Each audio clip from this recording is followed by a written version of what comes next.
శ్రీమాత్రే నమః.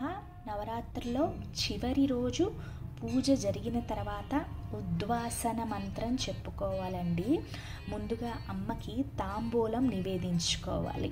ఈ తాంబూలంలో ఒక చీర, ఒక బ్లౌజ్ పీస్, తామలపాకులు, అలాగే వక్క ఇవన్నీ జోడించుకుని అమ్మకి తాంబూలం నివేదించుకోవచ్చు. ఇది కుదరకపోతే బ్లౌజ్ పీస్ ఒక్కటి తాంబూలం కింద నివేదించుకోవచ్చండి. అది కూడా కుదరకపోతే ఆకు వక్క, మన మనస్ఫూర్తిగా ఆకు వక్క చక్కగా అమ్మకి తాంబూలం కింద నివేదించుకుంటూ మీరు పెట్టుకున్న పటమో లేదా అమ్మవారి బొమ్మో ఏదో ఒకటి చిన్నగా కదుపుతూ ఈ ఉద్వాసన మంత్రం వింటూ అమ్మవారిని చిన్నగా కదుపుకోండి. ఇప్పుడు ఉద్వాసన మంత్రం ఏంటో చూద్దాం.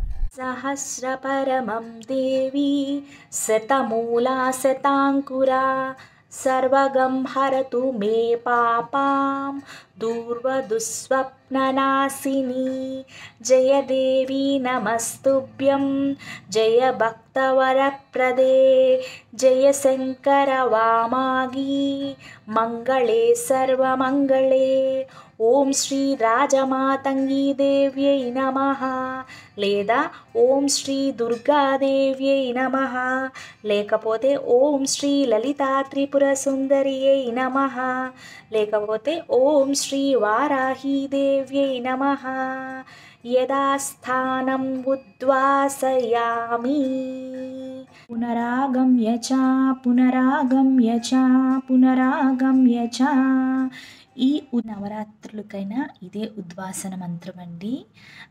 తప్పకుండా ఈ ఉద్వాసన మంత్రం వారాహి అమ్మకి చెప్పుకోండి. ఉద్వాసన శనివారం చెప్పేసుకోవచ్చండి. నవరాత్రులు అయితే శుక్రవారంతోనే అయిపోతాయి. శనివారం ఉదయము దశమి తిథి ఉంది. శనివారం ఉదయం పూజ అయిపోయిన తర్వాత ఉద్వాసన చెప్పేసుకోవచ్చు. లేదంటే సాయంత్రం వేళలో పూజ చేసుకునేవాళ్ళు సాయంత్రం పూజ తర్వాత ఉద్వాసన మంత్రం చెప్పేసుకుని అమ్మవారిని కదిపేసుకోవచ్చు.